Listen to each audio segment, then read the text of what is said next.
The bank told me I owed $623,000 on a mortgage I never signed. Turns out, my sister used my name to buy her dream house. At family dinner, I didn't say a word, just slid the police report across the table. Her fork dropped.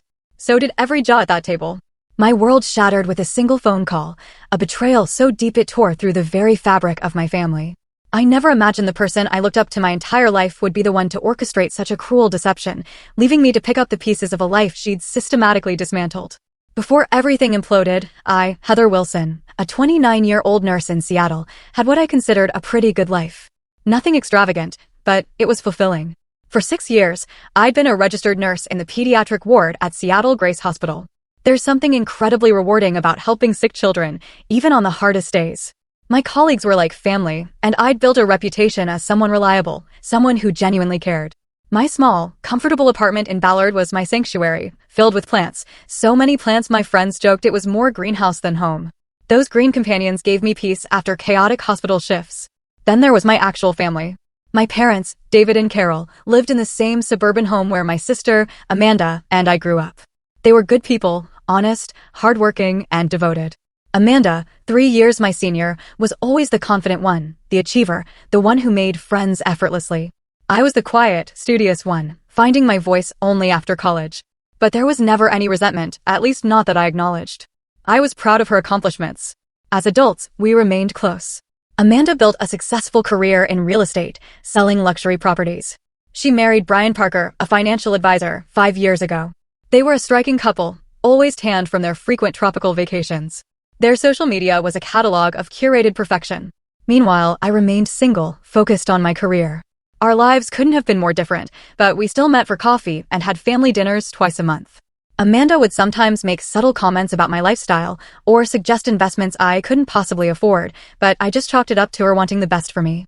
8 months ago, Amanda and Brian moved into a stunning Craftsman in Queen Anne, one of Seattle's most prestigious neighborhoods. At their housewarming, I remembered a twinge of envy walking through those meticulously renovated rooms with their Viking appliances and sweeping views. "Someday you'll have this too, sis," she'd said, squeezing my shoulder.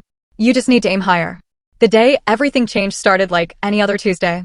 I was helping a 7-year-old boy named Tyler change his bandages when my phone vibrated. I normally wouldn't answer during patient care, but I was waiting for news about my elderly neighbor. "Hello, this is Heather," I answered, stepping into the hallway. "Miss Wilson, this is Craig Donovan from Washington Mutual Bank. I'm calling about your missed mortgage payments. We've sent several notices, and I'm afraid if we don't resolve this soon, we'll have to begin foreclosure proceedings." My stomach dropped. "I'm sorry, there must be some mistake. I don't have a mortgage. I rent my apartment." His voice took on a slightly condescending tone. "Miss Wilson, according to our records, you took out a mortgage for $623,000 in January for a property on Highland Drive. You made payments for the first 3 months, but we haven't received anything since April." Highland Drive. That sounded familiar. Wasn't that Amanda's street? "This is a mistake," I insisted, my voice rising. "I've never purchased property. My credit isn't even good enough for a mortgage that size. I'm a nurse, not a surgeon. The application shows an annual income of $192,000 and a credit score of 782 at the time of application. We have all the documentation, Miss Wilson, including your signature on multiple forms. Perhaps you could come into the branch to review the paperwork." The conversation continued in this surreal vein. I returned to Tyler's room on autopilot, my mind spinning. A clerical error? Identity theft? But the address. That couldn't be a coincidence. At the bank, Richard Peterson, the branch manager, laid out a folder of documents that made my stomach sink further with each page: loan application, income verification, credit check authorization, closing papers, all bearing what appeared to be my signature. And there it was, in black and white. The property address matched Amanda's new house. "Could I get copies of all of this?" I asked, my voice sounding distant. "Miss Wilson, if you didn't apply for this mortgage, I strongly suggest you contact the police. This appears to be identity theft and possibly fraud." I nodded numbly. But inside, a voice was screaming, not just any identity theft. My sister. My own sister had stolen my identity to buy her dream home. The days that followed were a blur of anxiety, disbelief, and methodical investigation. I called in sick to work for the first time in 2 years, unable to focus when my own life was unraveling. My apartment, once my sanctuary, now felt like a cage where I paced endlessly, alternating between rage and confusion. Could there be another explanation? Maybe Amanda had made some terrible administrative mistake. But as I stared at the copy documents, that hopeful theory crumbled. This was deliberate. Someone had carefully forged my signature on multiple documents. Someone had provided my social security number, birth date, and employment history. Someone who knew me intimately. My first call was to Equifax. The customer service representative sounded bored until I explained the situation. Then her tone shifted to practice sympathy. "Let me pull up your credit report, Miss Wilson." Clicking of a keyboard, then a pause. "There are several accounts here that appear to have been opened in the past year. The mortgage is the largest, but there's also a home equity line of credit for $150,000, 3 credit cards with limits between $20,000 and $30,000 each, and a personal loan for $45,000. I felt physically ill. All of these are fraudulent. I didn't open any of them. By the end of that day, I'd spoken to all 3 major credit bureaus, placed fraud alerts, and discovered that my credit score, once a respectable 724, had plummeted to 546 due to the missed mortgage payments and maxed out credit cards I knew nothing about. The next morning, I met with Diane Schwartz, a financial advisor. "This is definitely identity theft," she confirmed. "And I have to say, it's quite sophisticated. Whoever did this knew exactly what information would be needed to pass verification checks." "It was my sister," I said, speaking the accusation aloud for the first time. "The house is hers. She's living in it right now." Diane's expression shifted from professional concern to genuine shock. "That complicates things. Family fraud is unfortunately common, but it presents unique challenges, both legally and emotionally. What should I do?" "Legally, it's clear you need to file a police report. Without that, the banks won't recognize you as a victim, rather than a participant." I was hesitant. Despite the mounting evidence, I still couldn't fully process that Amanda, my protector, my role model, would do this to me. Before going to the police, I decided to gather more information. A handwriting expert confirmed the forged signatures. Then I began investigating Amanda's finances. Through social media and casual conversations, I pieced together troubling patterns. Despite their apparent wealth, Amanda and Brian had been facing financial difficulties for at least 2 years. Yet, their lifestyle hadn't changed. If anything, they'd become more extravagant. The most damning evidence came from my friend Stephanie, who worked at a luxury car dealership. "I probably shouldn't tell you this," Stephanie said over coffee, but when they ran her credit for financing, it was a mess. Brian ended up paying cash, but I overheard them arguing about it in the parking lot. He said something like, "We can't keep doing this. The house was risky enough." The house? My house? I also discovered multiple credit accounts opened in my name, all linked to online statements with a slight variation of my email address, heatherwilson883@gmail.com, instead of my real heatherwilson1993@gmail.com. Easy to miss in verification processes, but clearly deliberate. Every new piece of information felt like another weight on my chest, making it harder to breathe, harder to deny the truth. My sister, whom I trusted completely, had stolen my identity to finance a lifestyle she couldn't afford. She'd thrown me under the bus without hesitation, leaving me to deal with the financial and legal fallout when it inevitably collapsed. After a week of investigation, I could no longer avoid the necessary step. With a heart that felt like lead, I drove to the Seattle Police Department's Financial Crimes Unit. I sat in a hard plastic chair for nearly an hour before Detective Rachel Thompson saw me. "Heather Wilson," she asked, a woman in her 40s with short brown hair and tired eyes. "I'm Detective Rachel Thompson. Sorry about the wait. Follow me." She led me to a small interview room. "Now, I understand you're here to report identity theft." "Yes," I said, my voice smaller than I intended. "By my sister." Something flickered in Detective Thompson's expression, surprise, maybe even sympathy, before her professional demeanor returned. "I see. That's unfortunately more common than you might think. Tell me everything from the beginning." For the next 2 hours, I walked her through the whole story. The bank call, the mortgage I never applied for, the credit cards and loans opened in my name, the house my sister was living in, purchased with my stolen identity. "Miss Wilson, I want to be clear about something. Filing this report means we will investigate fully, and if the evidence supports your claims, your sister could face serious criminal charges. Identity theft and mortgage fraud are felonies. She could go to prison. Are you prepared for that?" The question hit me like a physical blow. Was I prepared to be responsible for sending Amanda to prison? To destroying her life, her marriage, her career? I thought about our childhood, how she taught me to ride a bike, helped me with homework, stood up for me against bullies. I thought about our parents, who would be devastated. But then I remembered my ruined credit score, the $623,000 debt in my name, the violation of trust so profound I could barely comprehend it. "Yes," I said finally. "I need to protect myself.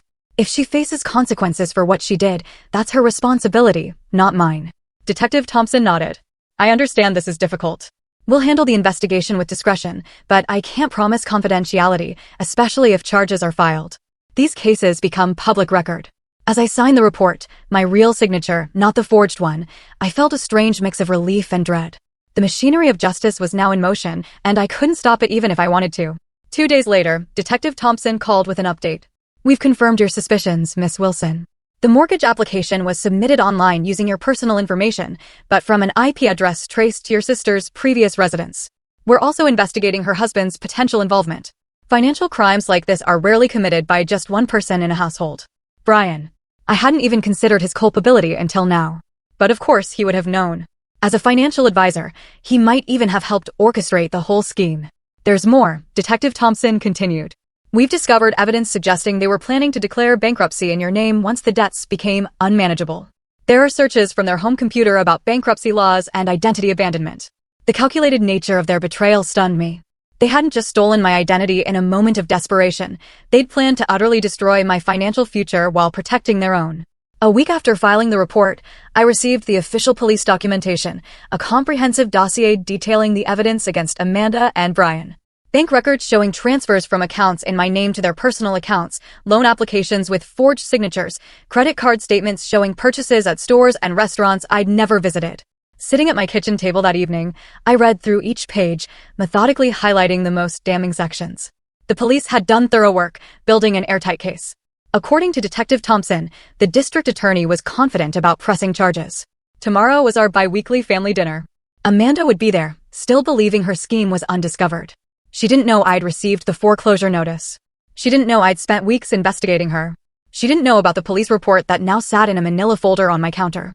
As I prepared for bed, my phone chimed with a text from my mother, looking forward to seeing my girls tomorrow. I'm making your favorite lasagna. Love you both. The casual normalcy of it broke something in me. I cried for the first time since this nightmare began, not just for myself, but for our parents, whose world was about to shatter.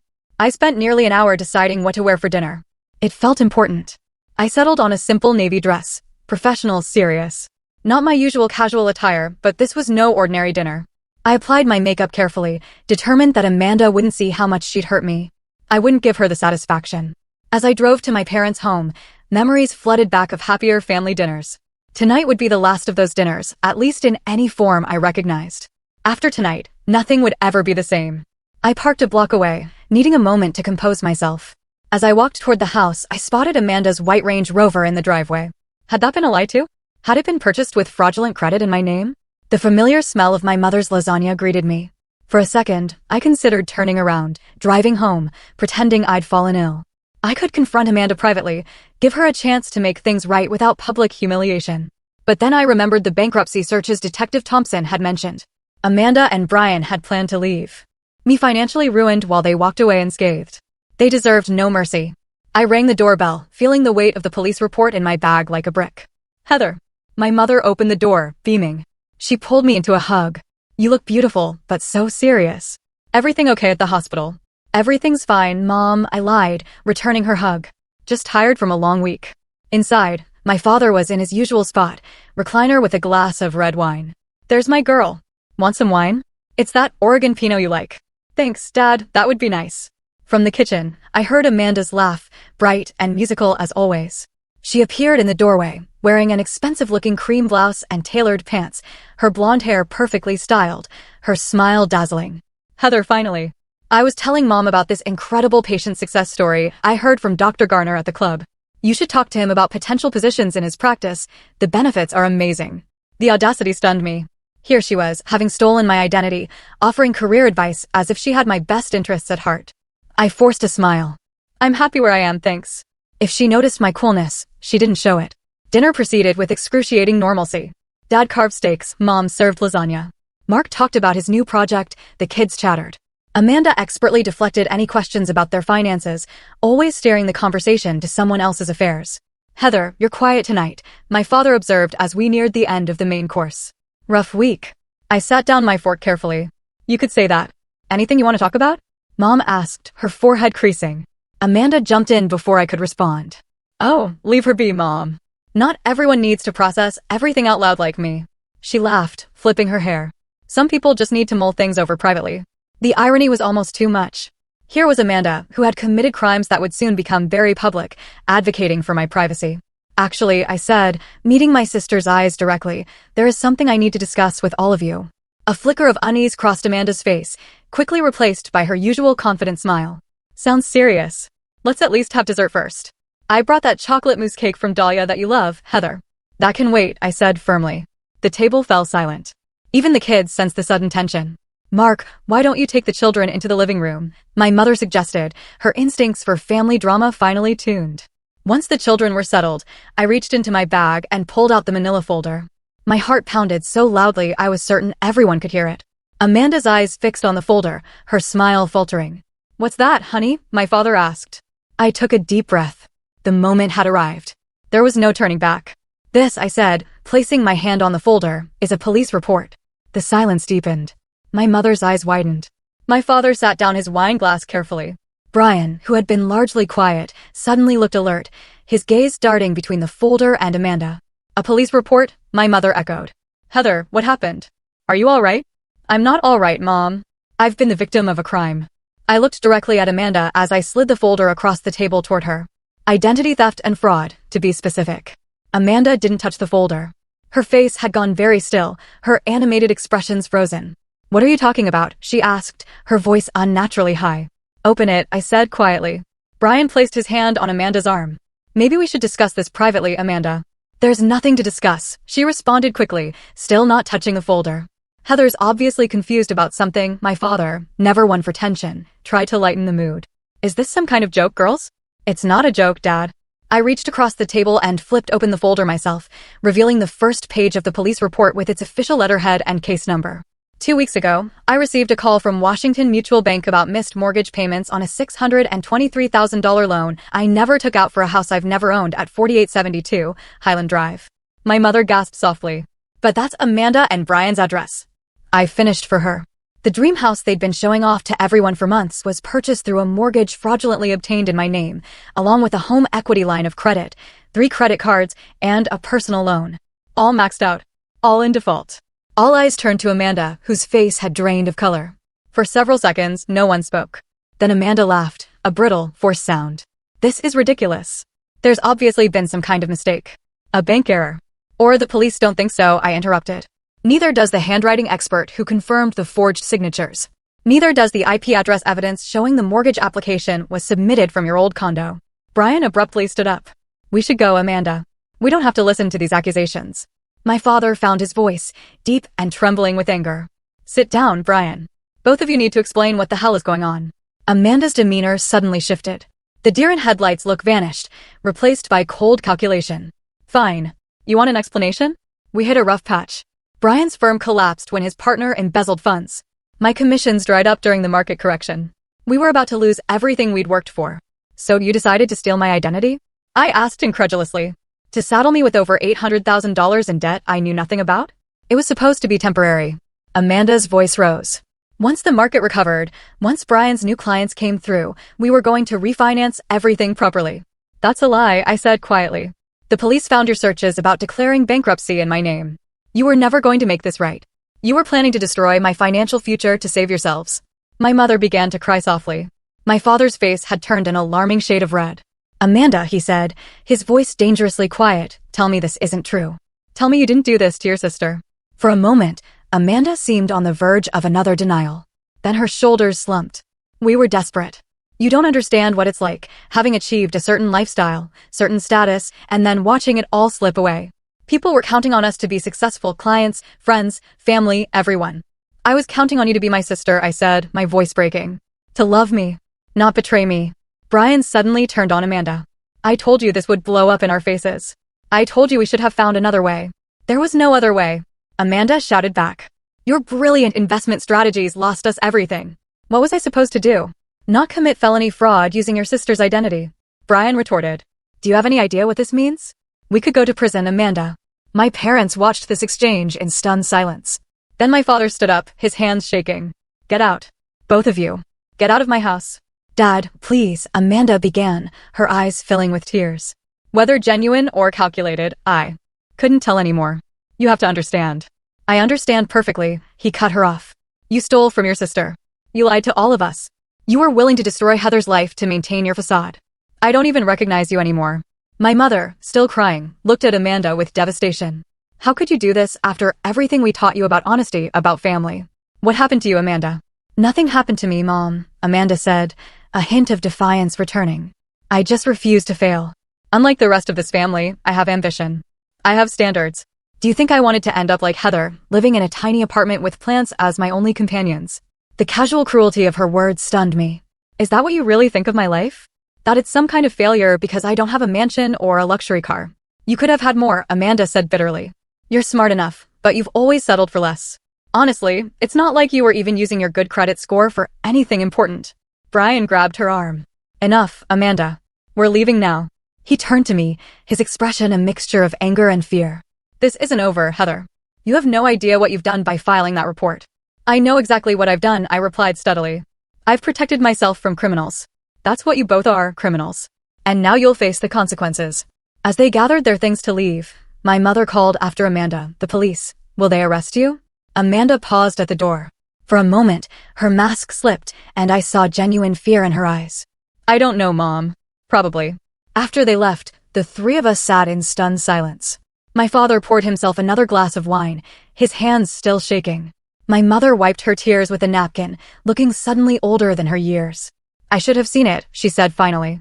All those extravagant purchases, the house we knew they couldn't afford. I just thought they were being irresponsible with their money, not this. None of us saw it, I said, reaching for her hand. I never imagined Amanda capable of something like this, not to a stranger and certainly not to me. My father looked at the police report, still open on the table. What happens now? The district attorney will decide whether to press charges. Given the evidence, Detective Thompson thinks it's almost certain. Amanda and Brian will be arrested, probably within the week. And the debts? My father asked, ever the accountant. The mortgage, the credit cards? I'm working with the banks to clear my name. It's a long process, but the police report helps establish that I'm the victim, not a willing participant. My credit is still destroyed, at least for now. We sat together for hours that night, processing the shock, the betrayal, the uncertain future. My brother Mark returned from putting his children to bed, and we explained everything. His initial disbelief gave way to rage on my behalf. I'll testify against her if needed, he said fiercely. What she did to you is unforgivable. As I drove home that night, I felt hollowed out, as if something essential had been scooped from my chest. I had done what was necessary to protect myself, but there was no satisfaction in it, only grief for the sister I thought I knew and the family that would never be the same. The immediate aftermath of that fateful dinner played out like scenes from someone else's life, a television drama I was somehow starring in without having auditioned for the role. 3 days after the confrontation, Detective Thompson called. Arrest warrants had been issued for both Amanda and Brian. They were taken into custody at their home, my home, according to the fraudulent mortgage, and charged with multiple felonies, identity theft, fraud, forgery, and conspiracy. Their arrests made the local news. Prominent Seattle realtor and financial advisor charged in identity theft scheme, read the headline. The article mentioned that the victim was Amanda's sister, though thankfully withheld my name. Still, anyone who knew our family could easily figure it out. My phone buzzed constantly with messages from concerned friends, distant relatives, and even former classmates. I turned it off, unable to face the well-meaning but intrusive questions. My parents retreated into a shell of shock and humiliation. Dad stopped attending his weekly golf games, unable to face friends who had undoubtedly seen the news. Mom took a leave of absence from teaching. Their social circle, built over decades, suddenly felt threatening. Everyone must be talking about us, Mom said during one of my visits. Wondering where we went wrong with Amanda. You didn't go wrong, I assured her, though part of me wondered the same thing. Had there been signs of Amanda's moral flexibility that we'd all missed or excused over the years? The pressure from my family to drop the charges began subtly at first, then grew more insistent as the reality of Amanda's situation became clearer. She and Brian had been released on bail, but were required to surrender their passports. Their assets were frozen, including the house, which the bank was now moving to reclaim. She made a terrible mistake, my mother pleaded over the phone one evening. But she's still your sister, still our daughter. Couldn't you ask the district attorney to reduce the charges? Maybe some kind of probation instead of prison, Mom? She stole my identity. She planned to declare bankruptcy in my name. Do you understand what that would have done to me? I wouldn't have been able to rent an apartment, get a car loan, maybe even keep my job if it required a security clearance. She was willing to destroy my life. I know, honey, what she did was inexcusable, but she has 2 young children. Think about your niece and nephew growing up without their mother. That was the hardest part. Harper and Ethan, 5 and 7, innocent in all this. I adored those children. Now they might lose their parents to incarceration because of my police report. My resolve wavered. It was Stephanie who helped me regain my perspective during a much-needed night out. Listen to me, she said, setting down her vodka tonic firmly. Amanda chose to commit multiple felonies. Amanda chose to victimize her own sister. Amanda chose to put her children at risk by engaging in criminal behavior. None of that is on you. The consequences are hers to bear, not yours to ameliorate. But my parents. Your parents are doing what parents do, trying to protect their child. But they're protecting the wrong child in this scenario. You're the victim here, Heather. Don't let them make you feel guilty for standing up for yourself. She was right, of course. When I met with the district attorney the following week, I made it clear that I was not interested in dropping or reducing the charges. Miss Wilson, I want to commend your resolve, said Prosecutor Natalie Chen. Many identity theft cases involving family members never make it to court because victims withdraw under family pressure. But these crimes have real consequences and they merit real punishment. The legal proceedings moved forward with excruciating slowness. Through it all, I had to continue working, paying my bills, and attempting to repair my shattered credit. I'll never forget the day Amanda and Brian finally accepted a plea deal 9 months after my confrontation. I sat in the courtroom, watching as my sister, thinner now, her designer clothes replaced by a modest navy suit, stood before the judge. Amanda Parker, you have pleaded guilty to 1 count of identity theft, 1 count of fraud, and 1 count of conspiracy, the judge stated. Before I pronounce sentence, do you wish to make a statement? Amanda turned slightly, her eyes finding mine in the gallery. For a moment, I saw a flicker of the sister I'd grown up with, vulnerable, human, flawed. I want to apologize to my sister, she said, her voice steady but subdued. What I did was unforgivable. I betrayed your trust in the worst possible way, and I'll regret it for the rest of my life. I was selfish and desperate and terrified of failure, but that's no excuse for hurting the person who has always supported me and believed in me. I'm so sorry, Heather. The judge sentenced Amanda to 18 months in federal prison, with Brian receiving 12 months. Both would serve 3 years of supervised release afterward and were ordered to pay full restitution. As Amanda was led away, our eyes met one final time. There was so much unsaid between us, so much damage that might never be repaired. I didn't know if I could ever forgive her, but in that moment, I acknowledged the complexity of my feelings, the anger and betrayal intertwined with memories of shared childhood, of love that had been real despite everything that came after.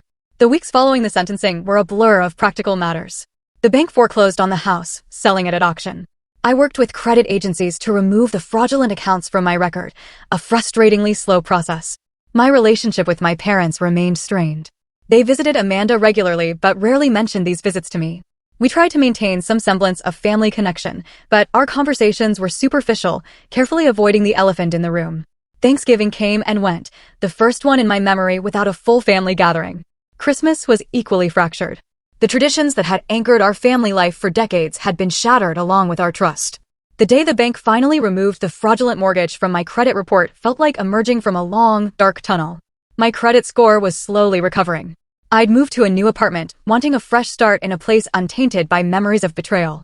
As winter turned to spring, I received an unexpected letter. Not from Amanda, who had written several times with apologies I wasn't ready to accept, but from my niece, Harper. In wobbly handwriting on pink paper, she had written, "Dear Aunt Heather, I miss you a lot. Grandma says you're mad at Mommy because she did something bad. I'm sometimes mad at Mommy too, like when she wouldn't let me have 2 desserts, but I still love her. Do you still love her? Can you come see me and Ethan? We have a new apartment, but it's small and doesn't have a garden like the big house. Love, Harper." The innocence of a child who couldn't possibly understand the magnitude of what had happened brought tears to my eyes. Whatever my feelings toward Amanda, Harper, and Ethan were innocent casualties of their parents' crimes. They deserved an aunt who loved them, even if that love had to be carefully separated from the betrayal of their mother. I called my parents that evening and asked if I could visit the children. The relief in my mother's voice was palpable. "They ask about you all the time," she said. "They would love to see you." That weekend visit with my niece and nephew became the first tentative step toward healing. Not forgiveness, exactly, but a recognition that family bonds, even when severely damaged, don't simply disappear. They transform, requiring new boundaries, new expectations, new definitions of trust. 6 months after Amanda began serving her sentence, the foreclosure sign came down from in front of the Highland Drive house. Another family moved in, unaware of the drama that had unfolded within those walls. I drove past occasionally, feeling a strange mix of emotions. Not regret or envy, but something more complex. The house that had symbolized my sister's betrayal was now just a house again, inhabited by people who had no connection to our family's pain. My credit score, while not fully recovered, had climbed back into the fair range. The fraudulent accounts had been removed. I had settled into my new apartment, smaller than my previous one, but in a building with better security, including a locked mailbox. The paranoia lingered, a constant companion I was learning to manage. My weekly therapy sessions with Dr. Elaine Winters had become a cornerstone of my recovery. Family betrayal creates a unique kind of trauma, Dr. Winters had explained. The people we expect to protect us become the source of harm. It fundamentally challenges our ability to trust. Will I ever trust anyone again? I'd asked, only half joking. You'll trust differently, she'd replied. More carefully, more intentionally. That's not necessarily a bad thing. She was right. I'd become more cautious, more vigilant about reviewing financial statements, more selective about who I allowed into my inner circle. But I hadn't withdrawn from life entirely, which had been my fear in those dark early days. My relationship with my parents was slowly healing, though it would never return to what it had been. The strain of divided loyalties, their natural instinct to support Amanda, my legitimate need for validation as the victim, it created an underlying tension. But we were trying, all of us. Sunday dinners had resumed, though less frequently and with a careful avoidance of certain topics. Your father and I visited Amanda yesterday, my mother mentioned during one such dinner, watching my face carefully. How is she? I asked, surprised by my own genuine curiosity. Managing. Teaching an ESL class to other inmates. She asked about you. I nodded, but offered no response. I still wasn't ready to visit Amanda, to face her across a prison table and hear more apologies. Maybe someday, but not yet. My father, who had been mostly silent on the subject of Amanda for months, suddenly spoke up. She's different in there. Humbled, I think. I think she's finally understanding the magnitude of what she did to you. It was the first time he had so clearly acknowledged me as the victim rather than focusing on Amanda's suffering. The validation, though long overdue, meant more than I could express. Thank you for saying that, Dad, I said quietly. The most unexpected support came from extended family. My cousin Rachel, who I'd never been particularly close to, reached out. I never told anyone in the family, she confided over coffee, but my college roommate stole my identity, opened credit cards, ran up thousands in debt. I know something about what you've been through. What did you do? I asked. Press charges, just like you. Lost friends who thought I was overreacting. Never regretted it for a minute. Finding this community of understanding, other identity theft victims who truly comprehended the violation I'd experienced, became an important part of my healing. I joined an online support group and eventually began attending in-person meetings of a financial crime survivors network. There, I met people from all walks of life whose stories echoed aspects of mine: the shock of discovery, the painstaking process of clearing their names, the broken relationships with those who couldn't understand why they wouldn't just forgive and move on. In their company, I didn't have to explain or justify my feelings. They already knew. Through this network, I connected with a nonprofit organization dedicated to helping identity theft victims. After benefiting from their resources, I began volunteering, using my own experience to guide others through the labyrinthine systems of credit bureaus, law enforcement, and financial institutions. You have a gift for this, Margot, the organization's director told me. You're compassionate without sugarcoating the reality of what they're facing. This work gave purpose to my pain, transforming a devastating personal experience into knowledge that could help others. I couldn't undo what Amanda had done, but I could use it to make someone else's journey a little less lonely, a little more navigable. Moving to my new apartment had been a practical necessity, but it became a symbolic fresh start as well. I filled it with plants, as always, but also with new furniture that held no memories of my pre-betrayal life. I installed a small home office with a locking file cabinet, not because I expected another family member to steal my identity, but because the experience had taught me the value of prudent protection. When Amanda had been incarcerated for nearly a year, I received a letter that stood out from her previous attempts at communication. Unlike her earlier apologies, this one acknowledged the specific harms she had caused me. I've been working with a therapist here, she wrote. She's helping me understand that true accountability means recognizing not just that I did something wrong, but exactly how my actions hurt you. I stole more than your identity, Heather. I stole your sense of security, your trust in family, your belief in my love for you. I can't undo that harm, but I want you to know that I see it clearly now. I'm not asking for forgiveness. I'm not even asking for a response. I just want you to know that I understand what I destroyed, and I will live with that knowledge for the rest of my life. I didn't respond immediately, but I kept the letter, rereading it periodically. The acknowledgement of specific harms felt different from her earlier blanket apologies, more genuine, more complete, more aware. Around this time, I made a decision that surprised even me.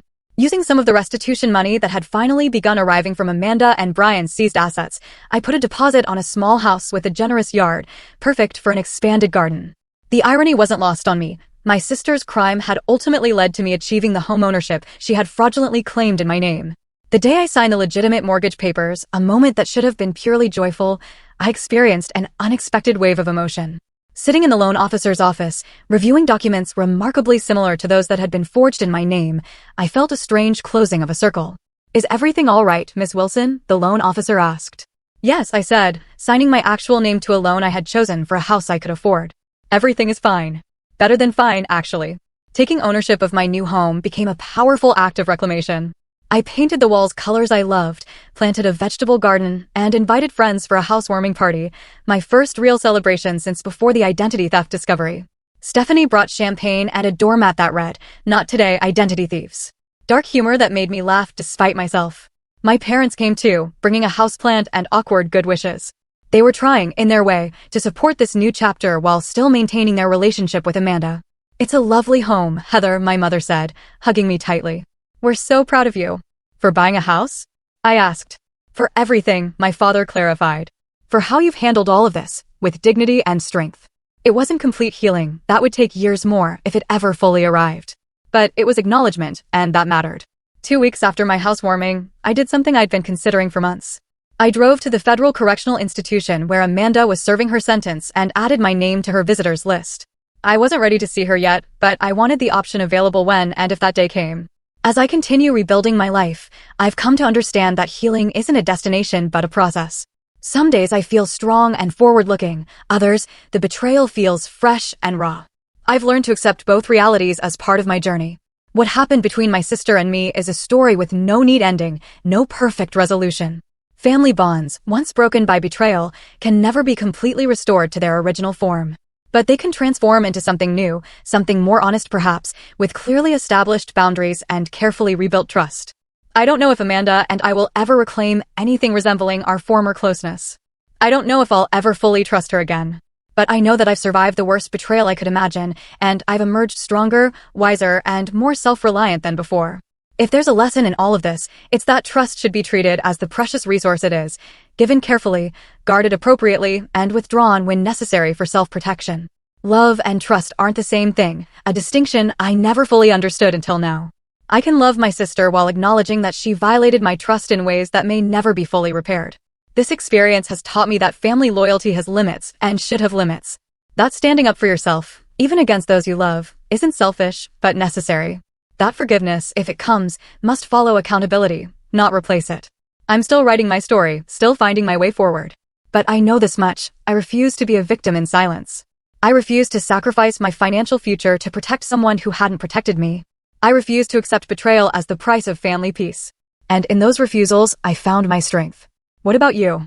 Have you ever experienced betrayal from someone you trusted completely? How did you handle it, and what boundaries did you establish afterward? I'd love to hear your stories in the comments below.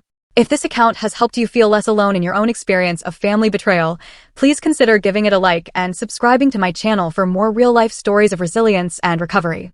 Share with someone who might be struggling with similar issues. Sometimes knowing others have walked the same difficult path can make all the difference. Thank you for listening to my story, and remember, protecting yourself isn't selfish, it's necessary for survival and eventual healing.